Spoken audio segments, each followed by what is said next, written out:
women with such special stories. And we're going to explore the depths of their faith amidst hardship, which is something I'm sure we all know, but these two know it very well. Their stories remind us that even in the life's darkest moments, there's light to be found and grace to sustain us. So let's welcome warmly Donna and Wendy.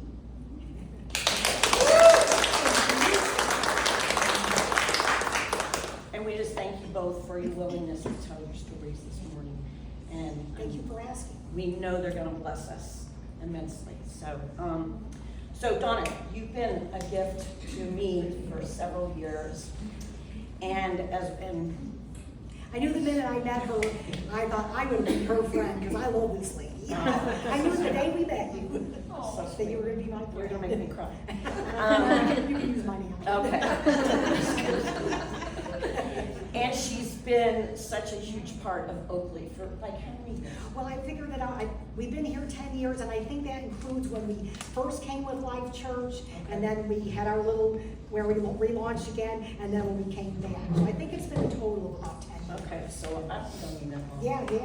That's Well, crazy. that was the first day we were here. So. Yeah, that's crazy. So you are definitely a gift to all of us. And your spirit is always so full of joy, and always so full of positivity, and so full of Jesus. I mean, that's the way this lady rolls. I mean, she does. And she's always shining.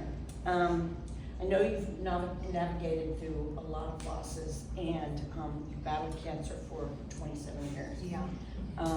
Lots of ups and downs. So can you share a little bit about your journey, how you got to that place, and how it's tested your faith? Okay, so I wanted to give a quick timeline because not everybody here knows me. So what I'm dealing with now isn't the only thing. When I was I'm 66, I'll be 67 this year. When I was 26, I was diagnosed with Crohn's disease. When I was 38, thyroid cancer. Luckily that one was caught so early that I just had my thyroid removed. I didn't have to do anything else. 48 breast cancer for the first time, and that's when I had a double mastectomy and reconstruction. Then when I was 52, I had melanoma twice in my leg, 3 months apart. When I was 58, the breast cancer came back, and that's when so I was 58, and that's when I went through radiation the first time. And the radiation is what has caused lymphedema. So December of when I was 61 is when I first started lymphedema, and I didn't even know I had it. I just thought my arm was slightly bigger because I'm right-handed, and that's the arm I move the most, and the muscle must be bigger. It was the doctor that recognized it. But shortly after that, about 6 months later, is when I just woke up one morning and it was ballooned big, and they would call it stage 3 lymphedema, and it has been that way ever since. So I was 61 when that happened. So what you see here all the time is compression on my arm, but then later I'll mention how I've got nerve damage. But that's what this is lymphedema compression, and it's so that the lymphatic fluid, if I didn't wear this, my arm would just keep ballooning up. And that's from the chemo, right? Yeah, so that was from the radiation and having a lymph nodes removed, and then just the scar tissue that is built up from the radiation, and just the interruption in the lymphatic system. And Billy, she knows a lot. She helps me a lot because she's on the board of Lighthouse Lymphedema, so she's been a really helpful resource. She helped me get a $1,200 grant for my last garment. So then when I was 63, my breast cancer came back for the 3rd time, and this time it morphed into what they call triple negative breast cancer. And the main thing about that that's bad is that there aren't as many treatment options as there are for people with hormone positive. So I will be on cancer treatment the rest of my life, and which I have been since it came back, and when I was 58. But eventually, so you stay on something as long as possible, and then when you start seeing progression of the disease, then you have to switch to something else. So I'll always be on something. My hair's growing back, I'm excited about, but who knows, it could grow back, and then the next treatment might be one that makes it go away again. So I'll be hanging on to these pink wigs. Then so this was a little over a year ago, I realized all of a sudden that I couldn't move my arm. Now, I can move my arm this much, but that's it. So I thought it was the lymphedema, and it was only then my therapist and going to doctors saying, no, something else is going on in your arm, and that's not lymphedema. So I had an MRI, and it turned out I had a torn rotator cuff, which I don't even know when that happened. So that's how God blesses me. He just makes things easier than they could be. But so I had rotator cuff surgery, and that didn't help. Well, then it turned out that later that year, so July of, I guess this would be, last year, July, when I was 65, I learned, well, first of all, I learned that the cancer was now in my spine and in my spine and in bones like my pelvis bone and femur and other places.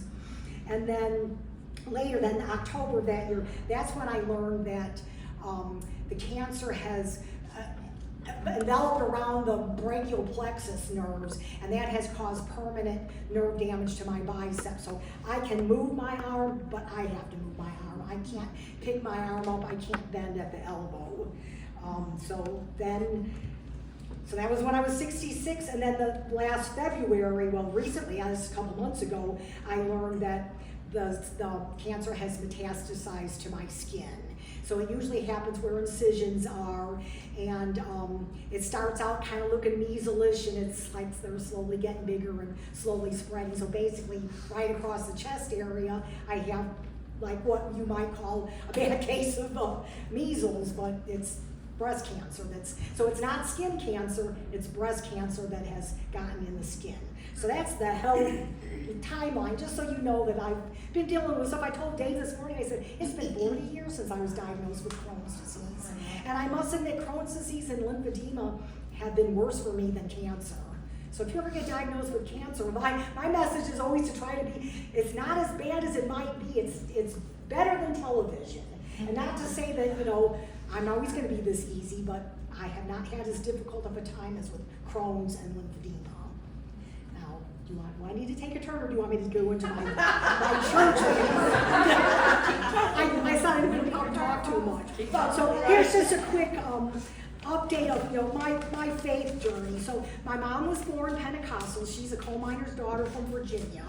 My dad's from Iowa. So this is the accent you get. Because even I grew up in Illinois, and I've lived here since 1989, and I can't get rid of my accent. But even in Illinois, people say, "Where are you from?" And I go, "Here." So if you blend, Virginia and Iowa, this is what you get. But my mom was Pentecostal. My dad, I don't know a lot about his background. I know it would have been Protestant. I doubt his family took him to church, so he maybe went to church with family and friends. But my dad knew a lot about the Bible. And I would say as a child, most of my education was around the kitchen table for mom and dad. But because of their health problems, we sporadically went to church, just a interdenominational church. And sometimes we'd go as a family. Sometimes we'd be dropped off at the door to go to Sunday school. And I always loved it. So yeah. Oh, and I have down here that we watch every Billy Graham crusade, and I love Billy Graham. Even being a little kid, I love Billy Graham. So I was saved as a young child. I don't remember. I remember the day exactly, but I don't remember the date. So I probably was like first or second grade, and I can remember the teacher giving a lesson about the Lamb's Book of Life. And when it was over, I went up to the teacher and I said, "I want my name in the Lamb's Book of Life." And she prayed with me, and I got saved, and I ran out to the car crying to tell my dad what I had done. And so I believe in all sincerity of an elementary school age child. I was saved. I think if I died when I was 20, I'd go to heaven based on that decision. And I also believe I was given my spiritual gift then, which is the gift of faith. So I know that that's my gift, my spiritual gift, and I think I got it probably way back then. But when I got to my teenage years, because of my parents' health, my mom was 35 when she was diagnosed with emphysema and was told if she didn't quit smoking, she wouldn't live 10 more years. And she never could quit, and she died at 45.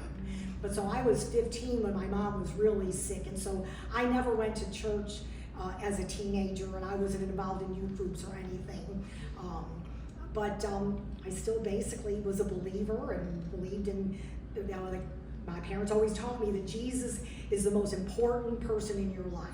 And when you're a little kid and you're told, well, Jesus should come before your mom and dad, that's kind of hard to accept, but that's what we were drilled into us. Jesus is the number one person in your life. So, but after Matt was born, I knew I wanted to go back to church because I had kids, but then I thought, okay, I need to go back for myself first.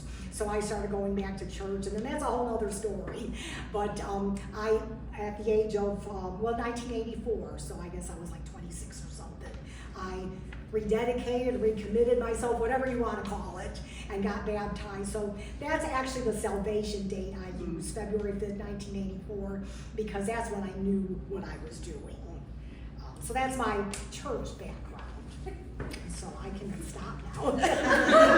Do I need a chance? How am I supposed to follow that? Well, I think you're going to talk, and then I'm going to think, how can I go next? I know. No, we got another question. Okay, I got some more answers. It's okay, we can control it. Yeah, just go like this. I've often heard that our testings can turn into testimonies, and definitely, yeah. definitely yours have. Yeah. And you have such a joy and such a strong faith. It's so contagious. In fact, it's amazing to me. I don't know if all you guys know this, but she has a Facebook page where she shares every detail of what's going on in her illness. A lot of TMI, but so if you're But not no, join it. the good part of that is such a servant's heart that she has, because she's ministering to women out there all over the country. Maybe some all over the world. Yeah, I know. I mean, there was people that that have over the cancer. hour, so. Yeah, And it's still a private group. I keep thinking I should make it public, but You should. I will. And then you shared where you have learned from some of those people yeah. that are walking some of the same That's right. things that you're walking through. So that's just amazing to me, how you share your ups and downs. So can you share a specific moment or an experience that significantly strengthened your faith during an exceptionally tough time? I would say that right now is the toughest time that I've had. Like I said, God has always made things easier on me. For example, the Crohn's, the doctor one time told me, he goes, for as long as you've had Crohn's, it's incredible that you haven't had any intestines removed. I mean, other than some, surgical surgery, scar tissue removal surgeries, I've got all my intestines. And I even had a remission period for about 20 years where I even kind of forgot that I had it. Now, luckily the new chemo, not luckily, thank goodness that the new chemo, it's flared it up again. But I would say the toughest time is right now, and let me find where I don't want to leave anything out.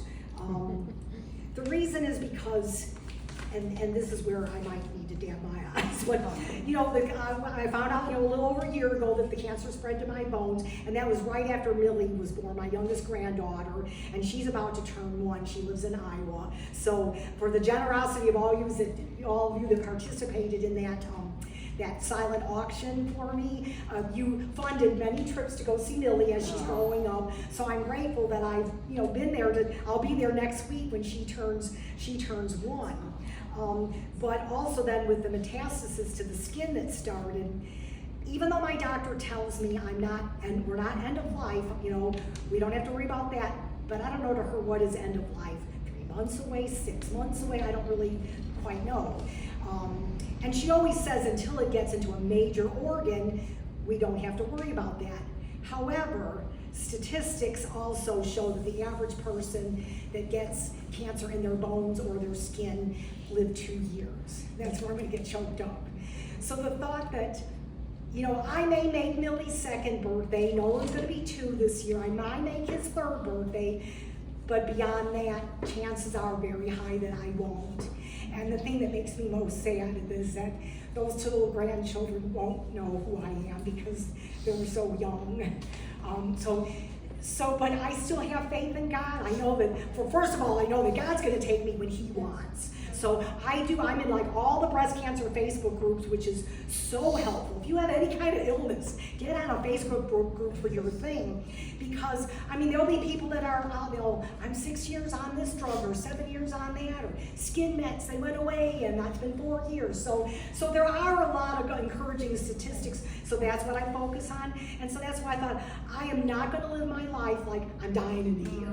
I'm gonna live my life like normal. I know God's gonna take me when He wants, and hopefully 5 years from now I'll be speaking in another way.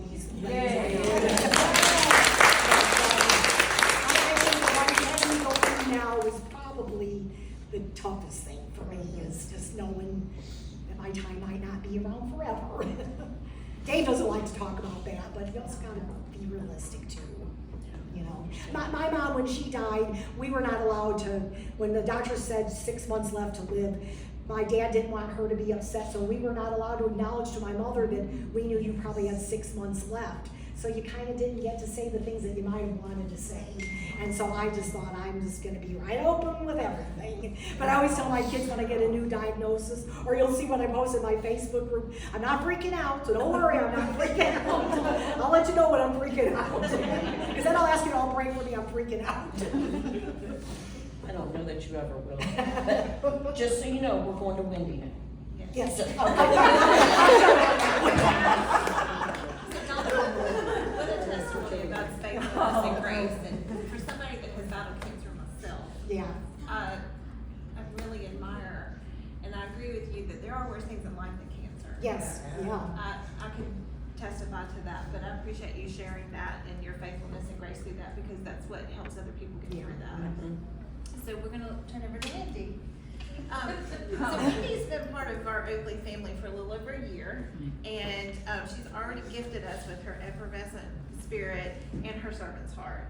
That's the one thing I love about you, Wendy, is that I can always count on you. Your journey has had many highs and lows, as well as some unthinkable losses. You've suffered losses of a fiance. You've survived and escaped an abusive relationship. You've navigated the gut-wrenching loss of a child. And there are many significant and traumatic hardships that would have been enough to make many people bitter and depressed. But your journey continued with a broken back, an addiction to opioids, and then a tragic accident that landed you in prison. So can you briefly share with us about the events that led to you being incarcerated and how that tested your faith? Okay, I'm not good with speaking, so I typed up my answers. If I speak and I don't always say everything I want to say, so I typed it up. So, okay, sure thing. I had a 2-hour commute one way to get to my job. I was on my way home. It was around 7:15 on March 10th in 2017.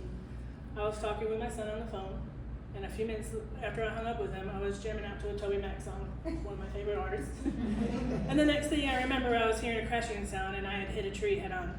I fell asleep behind the wheel. I found out that I had sideswiped 2 cars. The first car I hit veered onto oncoming traffic and was hit by another Jeep and killed. The second car was down in the ditch where I was. No one in the Jeep or the other car was injured, just shaken up.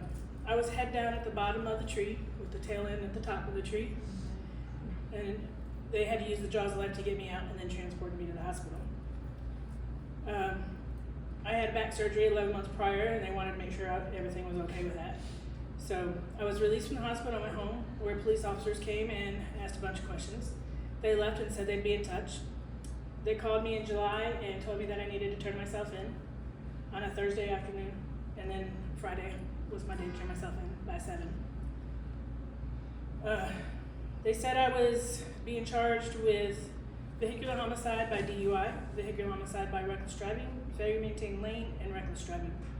I'd been on narcotic pain medication since 2001 when I was in a car accident and I broke my back in 3 spots. Even though they were prescription, they still charged me with the DUI.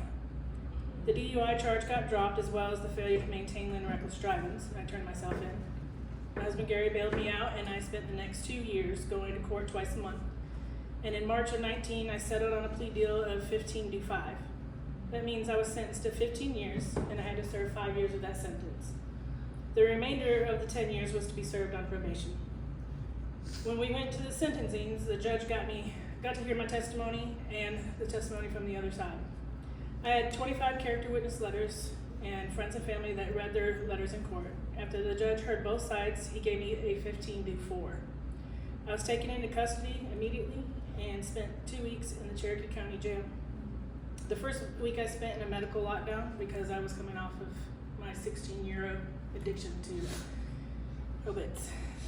And I was in a cell with another lady who was coming off heroin, and the room is probably just a little bit bigger than one of the bathrooms. So just enough to fit two little twin beds in there.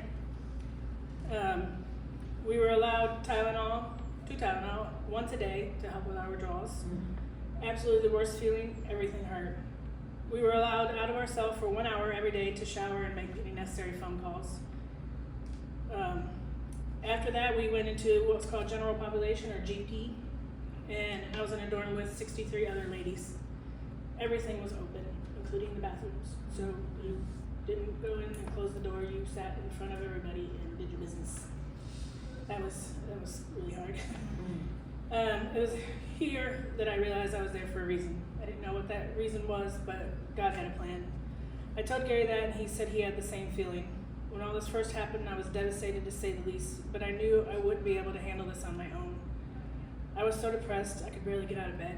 Having lost my own son, I knew the heart-wrenching pain that causes. I know his mother was devastated as well. The pain of losing a child is nothing I could ever wish on anyone. To think I caused her pain made it even worse. I was distraught. I did the only thing I thought I could. I prayed for God to help. I laid the whole situation at his feet and asked for his help dealing with the pain that I was feeling and the pain I knew Corey's family was in.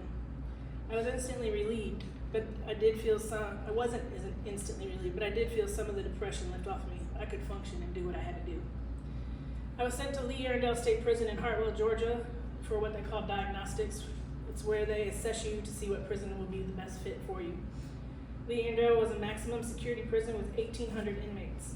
I was put in a dorm with 132 other women where I saw some of the most violent things. Seeing some of this stuff made me want to just sit on my bed and be left alone. At night, I would read my Bible, and my bunkie asked if she could read with me. I said, sure. So we sat on my bed and read a passage, we would discuss it, and then we prayed. We would do this every night, and soon after, other people asked if they could join us. I always said yes. But before I knew it, I had 12 in my little group. A new lady came, and she knew a lot more than I did about the Bible, so we joined together, and before I left, after my 12 weeks there, we had up to 30 ladies in our group. After 12 weeks with no contact with my family, except for a 3-minute phone call that I got with Gary and a 1-minute phone call I got with my mom, I was moved to Whitworth Women's Facility in Hartwell, Georgia. This is a minimum security prison with 450 inmates. I was put in a dorm with 51 other ladies, and I was given a job of doing all the landscaping inside and outside the prison walls. We did various other honeydew kind of things as we were needed.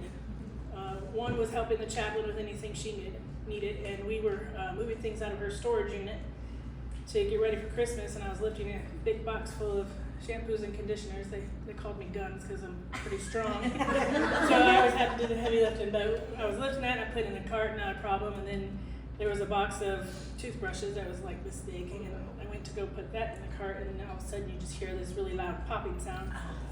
And I severed one tendon completely and another tendon partially in my foot. I walked around like that for almost a year, doing 16 different doctor's appointments, which meant that I left the prison, and when I came back I had to, what we called butt booty naked, and do a strip search. So every time, that was fun. And then you had to go into solitary confinement because that was during COVID. So we had to sit in there for 2 days to make sure we didn't have COVID. I had surgery, and then they sent me to Pulaski State Prison, which is down by Savannah. And I spent 2 weeks there in a cell by myself, which was kind of nice. And after 2 weeks or 10 months of doing the yard work, I couldn't do that anymore. So they put me in the library. I loved working in the library. We did what was called law library, where we would help other ladies do their legal needs that they needed. And then, of course, books. I read 1,088 books in the 4 years I was locked up, Wow. so I like to read. Library was a perfect place because I got all the books first. But I worked in there, and then I worked in what they call the store, and that's where we would get our outside food. So, you know, nothing major, little Debbie's and chips and little beef and cheese sticks kind of thing. But I worked in there for 15 months. The warden pulled me in there, so it's kind of a special job because they don't want you stealing, obviously, so you gotta be hand-picked. Then I worked for 13 months in the store for that time period. And then after that, the warden pulled me to work up front as an admin aide, and basically I did anything that the wardens, there was 4 of them, whatever they needed done. We cleaned, we ran errands around the prison, took in deliveries, so whatever needed to be done. And then I moved to a different dorm that had 79 other ladies in it, and then back to another dorm that had 51. No matter what dorm I was in, everyone came to me for an issue. I was the one that kept the peace in the dorm. If people started to fight, I'd get in the middle, literally get in the middle of them and say, and they would go about their separate ways. I wasn't losing privilege just because they were being stupid. And I only ate from the store, I didn't eat in the chow hall, so that wasn't gonna happen for me. After they calmed down, most would come and apologize to me, and then I would talk to them about the problem and give them a different option of handling the situations. They called me Mama Millican, and I tried to mentor the ladies, help them with the problems they were dealing with, and cook them food. We cooked with hot water and our hair flat irons. So yeah, that was a new thing to learn too. Give us a lesson one Yeah, day. I had it down pat too. So everybody came to me. I would cook anything. We made some really good food. We meatloaf, pork chops, you name it. Yeah. I had 4 different opportunities to be released early. I was stopped 4 different times, and that was hard for me. Every time, of course, I got my hopes up, going home, and then they got crashed. So, I knew God had a plan for me, so I would continue to do what I had to do. I tried to be a light in a very dark situation. I made the best of my time and tried to help everyone who asked for it, probably some that didn't too. So when my 4 years was up, I got released on March 22nd, 2023. I came to Oakley for the first time on March 26th and only missed a couple of weeks when I was out of town. I love coming to this church and all the wonderful people out there.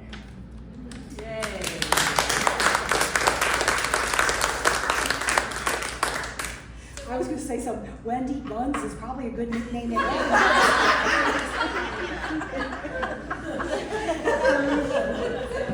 Wendy, what an amazing testimony of God's grace and strength. Much of what you shared is hard, and most of us can't even wrap our brains around it. I would imagine that there were moments for you of emotional roller coasters where you found it hard to catch your breath. When you were told that you lost a child, or you hear the cell door shut behind you for a 4-year prison sentence, hope and faith are not the first words that come to your mind. No. So can you share the most memorable moment of experience that strengthened your faith during one of the hardest, toughest periods of this journey? Well, that's a tough one. I've always known about God. We went to church on occasion. I was baptized when I was 10 at my grandma's church. When I became an adult, I didn't go to church anymore. I still believed, I just didn't have a relationship with him. After I lost my fiance, I met my daughter Courtney's father, and I got pregnant with Courtney. I took my son Corbin to the hospital on my due date with Courtney because he was so sick. They hooked him up to IVs, and they said that it would have to put him to sleep to help him fight the meningococcal meningitis that he had. The last thing he said to me was, "Mommy, it hurts." Corbin died on May 21st at 3:15 in the morning. I had a showing on the 22nd, his funeral on the 23rd, and then I went back to the hospital to have Courtney on the 24th. I had her at 12:20 in the morning on the 25th. I was a mental and physical mess. I was so mad at God. How could he take both my fiance and my son? I felt like maybe he wasn't real, like he was mean and spiteful. I left Courtney's father, ended up with a different man who was abusive. He took what he wanted, and I got pregnant with my son Cameron. While I wouldn't change having my kids, I would love to have changed the situation that I went through. I was tired of the abuse, so I took what I had and put it in a rental car with $90 to my name, and I moved to Georgia. Courtney was 2.5 years, and Cameron was 4 months. I moved in with my mom and my new stepdad, 2 stepbrothers, my stepsister, and my oldest brother, Mike's best friend, Gary. My youngest brother moved out with his girlfriend. So I I met everyone a week before when I'd come out to visit and figure out what I was going to do with my life, because I knew that's not what I wanted anymore. Gary and I were inseparable after I moved out here. We were always together. He became my best friend. I was seeing a couple of Christian counselors to deal with all the stuff I'd been through. Jokingly, I'd asked Gary to adopt Cameron because they were inseparable as well. So we went to my counselors to talk about it, and our true feelings came out.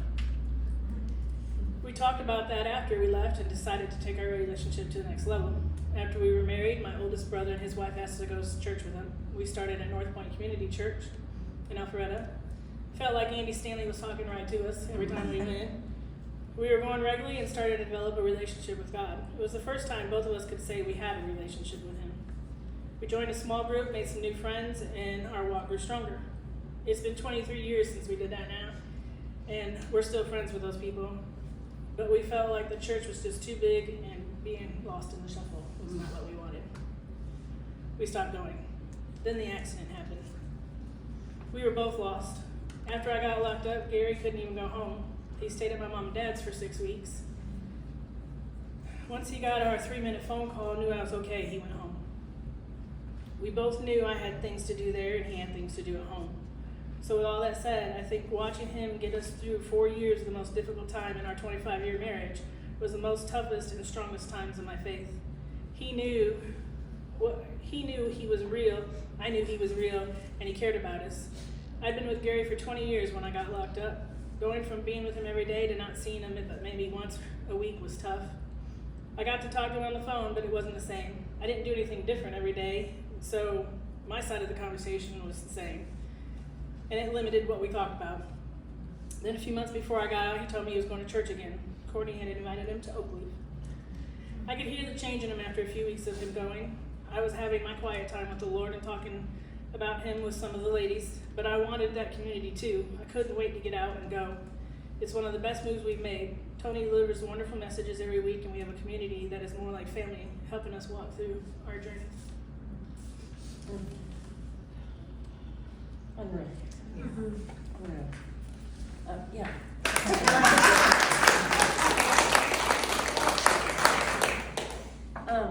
Hardships can both challenge our faith and also purify us, for that matter. When we go through some really dark seasons, it can affect the way we look at our life, our faith, ourselves, and even others around us. I'm sure we all have stories that we can share and how those stories affect our lives in negative and positive ways, and in the lives around us. But how do you guys think that these stories that you just heard, parts of them that you've heard this morning, have encouraged you? I mean, pretty crazy, pretty incredible. I know that I find comfort in knowing that we serve a God who brings beauty from brokenness, and it's just incredible. Donna and Wendy, you both have amazing stories with significant hardships, but unbelievable perspectives. I mean, and we have so much to learn and glean from you. Some people, like you mentioned, Leslie, would be bitter and angry at God, but not you two.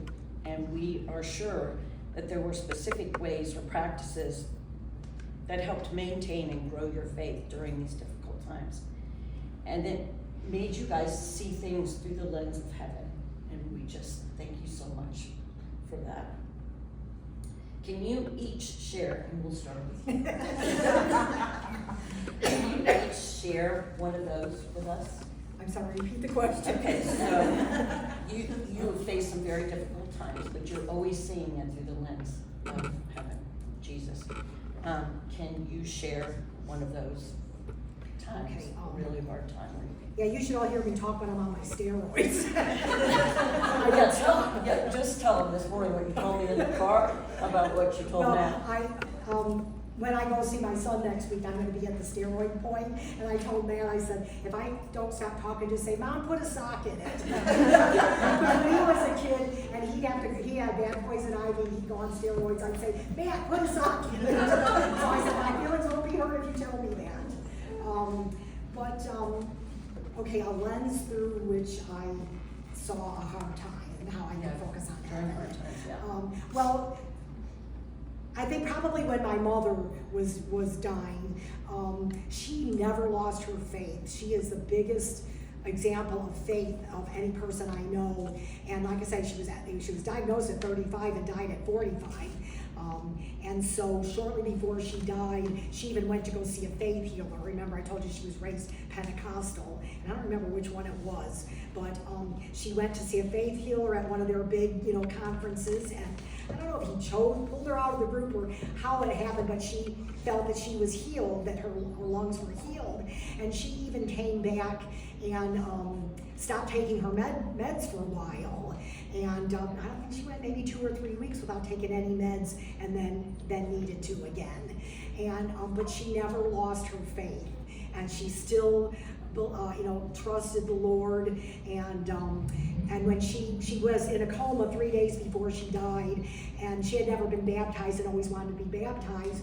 And so my dad had a pastor come in a coma with a Gideon Bible from the hospital drawer and a styrofoam cup of water, she got baptized, and she lifted her hand to the Lord in a coma while she was baptized. And that was just such a strong example of faith. And it always reminds me too that if your loved one's in a coma, talk to them, tell them you love them, because they can hear you. And so just seeing my mother her whole life live out her faith, and me having the gift of faith, it just was a confirmation of what God told me. And I just, I think that's how I just I have never been mad at God. I've never blamed God. And I think it's just because of that gift of faith. My dad, who was a Christian, he couldn't understand why did mom die. And he talked about the verses that, by your stripes I am healed, and when 2 or more gathered in my name. And he mentioned verses that said he promised he'd heal her. But I never felt that way. I just have always known God has a plan for all of us, and we just have to accept what it is. Very good. What about you, Wendy? For me, I always thought leaning on my friends and family helps me get through difficult times, but that's only one thing. God helps me too. When I read His Word and pray to Him, I can see how He wants us to live. He wants us to be a light in the darkness of this world, and sharing our testimonies helps others see that they're not alone in their struggles. We all have different things happen in our lives. My testimony is my life. Someone else's struggles and testimony is going to be totally different, as Donna's already shown us. God is there for us no matter what our struggles are. How we walk the path of our lives should be based on God's Word. We need to share our stories to help someone else see the light that's at the end of the tunnel. There is a way out of the darkness. I used to say that I owe my strength to my kids.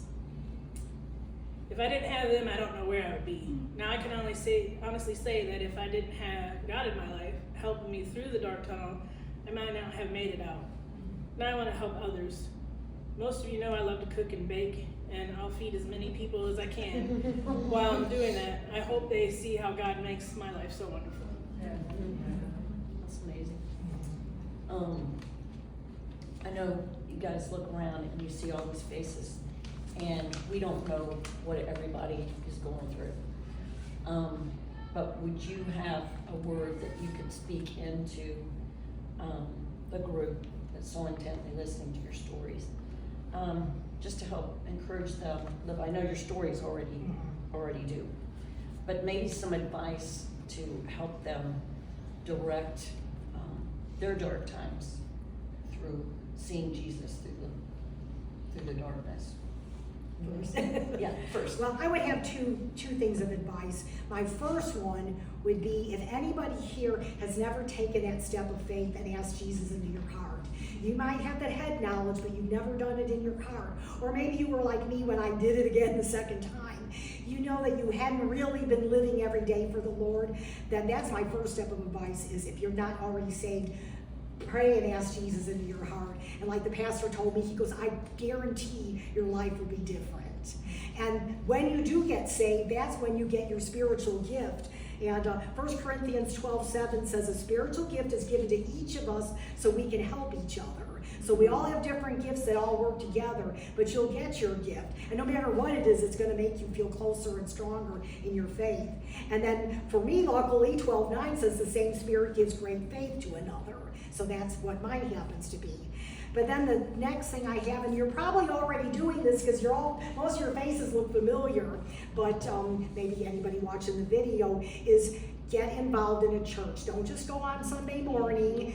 Get involved, get that small group, come to ladies groups, just get involved and have those personal relationships. Because if it wasn't for those other Christians, and I'm sure Wendy agrees with this too, you've got a great small group. You guys like to eat. So Wendy cooks for us. You've got to have those personal relationships with these ladies that will pray for you and build you up, and their husbands, and Gary was at the pink party with a long blonde wig. If you're not involved, if you just come Sunday morning, I urge you to get involved. And even if you don't know how, then talk to Cindy, Tammy, Billy, any of these people. Start volunteering. You'll become friends with the group of volunteers. Join a small group. Coffee bar. We say she's a genius in the coffee bar, but she could use help. And definitely someone younger than me. She had to tell me every week how to do it again. But that's my advice. First, get saved if you haven't asked Jesus in your heart yet, or rededicate your life if you need to do that, and then get involved and get those Christian friendships.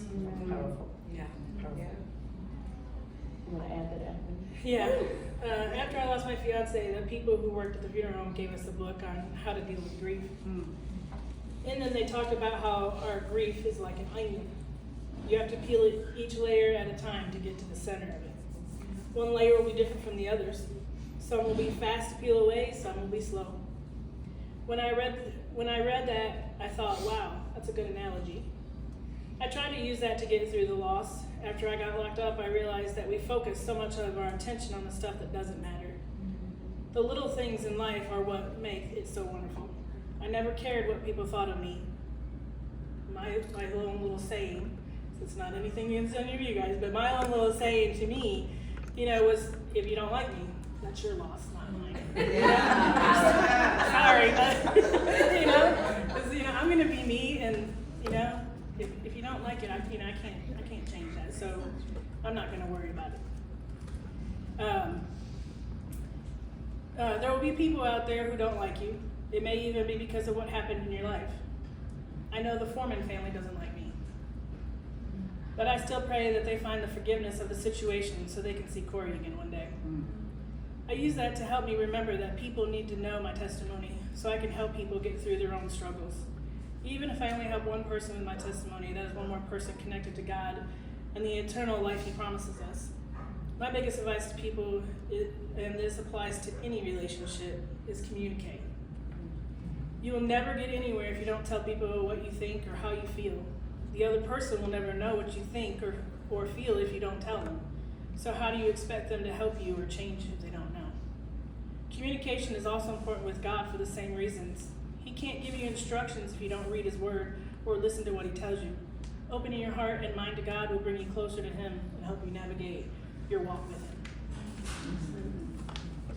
So Donna and Wendy, you have highlighted the glorious faithfulness of our Savior. Yes. Through your stories, we have gotten a glimpse of just how He can deliver, but how He is faithful to walk with us and sustain us through when we are going through hard circumstances. Those circumstances don't change, no matter even how we pray that they will sometimes. But just like a light shines in the bright of the darkness, the goodness of Emmanuel, God with us, is also highlighted most of the darkest of seasons. He makes all the difference. We've all been through things. There's not one person in this room that doesn't have a story to tell. But Donna and Wendy have been faithful to share the vulnerable and hard parts of their story with us. I want to encourage each of you to take a moment before you leave this morning and let them know how they encouraged you and how God has encouraged your heart through them. We all know life is hard, but it's a blessing to hear the specific ways God is using the hardest parts of the story in the lives of others. The final thing we want to do is we want to encourage you to share your own story. stories can connect us. They can hold but sometimes we want to hold those hard chapters of life into us. But from experience, I can tell you that sharing those stories can be very therapeutic, but it can also help other people. It can help you because you don't realize other people are going through some of the same things that you're going through, or they're going through something different, and you can open that up to where you can have discussions with them about that. So what I want you to encourage you to do is to find somebody, get to know them, somebody you don't know, get to know them, and be willing to share your story. We don't want to steal from the joy that comes from experiencing God's redemptive work. So sharing doesn't change the hard parts of our story, but it can help shine His glory through them. So I'm not saying to go shout it out from the rafters, go shout it out from the rooftops, but just find somebody that you can meet, that you can get to know, and you can share your story with them. Another thing I want to do is I'm so encouraged by how many people are here this morning. We're so excited to see so many people here. And this is a great way to get to know people and to learn to meet new people at church, because it's hard to do it on a Sunday morning. So this is the way to do it. So we are so encouraged with that. Another thing to do is we'd like to invite y'all to our book club. It has been so encouraging to me to read these books and then to get on the Zoom call and hear what other people's perspectives of the books are. So if you want to join that, we're doing that on the last day of the month. I think this month is going to be May 30th. And it's called Practicing the Way by John Mark Comer. And so I want to encourage you to get that book and jump on that Zoom call with us. It's been very encouraging to me. We'll also be having another women's ministry event in July. You'll see all the information that you want to, all the information about these events will be in the leaflet. They'll be on the Facebook page, and they will be on the slides before church. And then we also have an email that'll come out periodically. If you're not getting any of those informations, any of that information, and you want to be added to the email list or the Facebook page, just let me know and we'll make sure that happens. But we're just so encouraged that you're here, and we just thank you, Wendy and Donna, for sharing your stories. We really appreciate you. And Cindy, can you go ahead and close us in prayer?